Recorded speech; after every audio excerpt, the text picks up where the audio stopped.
ഇന്ന് ട്രെയിനിന് പതിവില്ലാത്ത സ്പീഡാണല്ലോ. അല്ല, ഇനി വൈകിട്ടത്തെ വണ്ടി ഉച്ചയ്ക്ക് തന്നെ കോഴിക്കോട്ട് എത്തുമോ? കളിയാക്കൊന്നും വേണ്ട, ചിലപ്പോ എത്തിയെന്ന് വരും. കാരണം എഞ്ചിൻ ഓടിക്കുന്നതേ നമ്മുടെ ഗവൺമെന്റ്.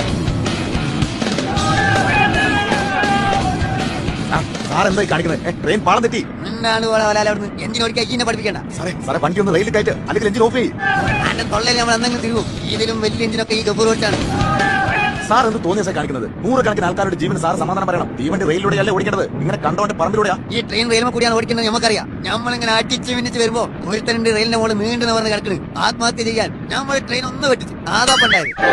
സാറേ, ഒരാളുടെ ജീവന് വേണ്ടി നൂറുകണക്കിന് ആളുകളുടെ ജീവൻ ഇങ്ങനെ കുരുതി കൊടുക്കുന്നത് ശരിയല്ല. ആ റെയിലിൽ തലവെച്ച് കിടക്കുന്ന ആൾ എന്തായാലും ചാവാൻ തീരുമാനിച്ചതായിരിക്കും. അന്നേരം അയാളുടെ നെഞ്ചത്തൂടെ വണ്ടി കയറ്റാന്നല്ലാണ്ട് ഇങ്ങനെ ട്രെയിൻ പറമ്പിലൂടെ ഓടിക്കാ ചെയ്യാം? ഓന്റെ നെഞ്ഞത്തൂടെ വണ്ടി കയറ്റാൻ തന്നെയാണ് നമ്മൾ വിചാരിച്ചത്. ട്രെയിൻ അടുത്തെത്തിയപ്പോ കള്ളം മോനെ നീ ചോദിക്കാതെ അതിന്